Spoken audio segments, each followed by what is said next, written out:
Now, Isaiah Sharp with the Idaho News 6 forecast.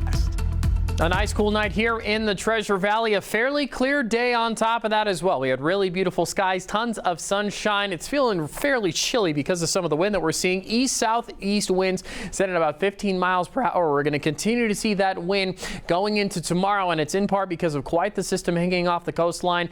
It's been the focus of a lot of people in the weather community. This bomb cyclone that is being developed that we have seen over the last couple of days. Now, the term bomb cyclone, I know you hear it. You think, oh my goodness, why would they use a worm like that? It actually derives from the term bombogenesis, and the reason why that is used is because it's a shortening, of course, but bombogenesis just basically means the intensifying or the strengthening of a storm. And something very intriguing about this system that has been strengthening is that it's usually used for terms of 24-hour periods. This system has been powering over the last 24, 48, 72 hours. Actually, the last 3 days, this system has been going through bombogenesis, and so that is the reason why the term bomb cyclone is used, but it's because of the strengthening and intensifying, and it is a fairly intense storm that's going to be making its way into Washington and Oregon. But the focus for here in Idaho is this atmospheric river that is just to the south of it. You can see that stream right below the bomb cyclone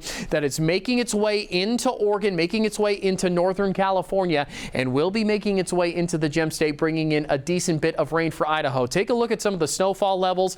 50 to 65 inches for northern California, and the only reason why it says 65 is because that's how high our graphic goes to. It may be higher than this. This is maxed out. That's as high as it gets for us when it comes to tracking for northern California, so it's going to be impressive to see the numbers once they do fall. 30 to 40 inches in southern Oregon and 40 to 50 inches up here into the mountain ranges in Idaho. So that system is going to come right on through to the south and make its way over, bringing in precipitation in the form of rain for the Treasure Valley region, but then the form of snow because of how cool it is up into the mountain ranges. But let's take a look at this atmospheric river as it makes its way, just slamming into the coastline. You can see how much rain is being accumulated, and then that is also going to be making its way over the next 24 hours into the Treasure Valley. 1.3 inches expected for some parts of the Treasure Valley. We'll watch out for it as the numbers come in, but impressive to see just how much rainfall this one atmospheric river is producing for this portion, and all of this is in part because of La Nina this year, the intense weather pattern that comes along with that. It's going to be fairly impressive. Taking a look at some of the numbers, 1/4 of an inch in Caldwell, 1/4 of an inch in Boise, and the further you move up into the mountain ranges, the more intense that rain, most likely snowfall because of how cool it is up into the mountains, is going to be. It's going to be impressive to watch. The temperatures, though, going to be impressive to see as we see a slight warming trend here in the Treasure Valley. 43 in Boise today, 39 in Twin Falls, a smidge warmer going into tomorrow. 46 expected in Boise, 37 in Ketchum, 44 in Twin Falls, but that's not the warmest that we're going to see. Into the 50s going into Thursday and Friday. We'll talk about that coming up in just a couple of moments. Going into your Thanksgiving holiday, we are going to be seeing a cool down, so pay attention to the cooler temperatures going into next week because it is going to be a chilly one for Turkey Day.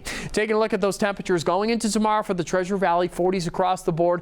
Most of the rain from that atmospheric river is not expected into the morning time. Only slight chances, about 20% chance from the beginning of the day till about 4 or 5 o'clock. 6, 7 o'clock is when we're going to start to see that really start to develop and produce more rain into the Treasure Valley region and more snow up into the mountains. Taking a look at some of the temperatures that we're going to be seeing into the mountain ranges, 30s in McCall and Cascade, 40s everywhere else, and 50s up in Riggins, Idaho, with more snow. Let's look at that warming trend up into the 50s. 56 expected to be the high on Friday, but high chances of precipitation, 70, 90% on Thursday, 70% once again, even following into the weekend. And then after the weekend, temperatures are going to drop. 30s dropping, or 40s dropping into 30s, going into 20s. We'll see you in just a couple moments.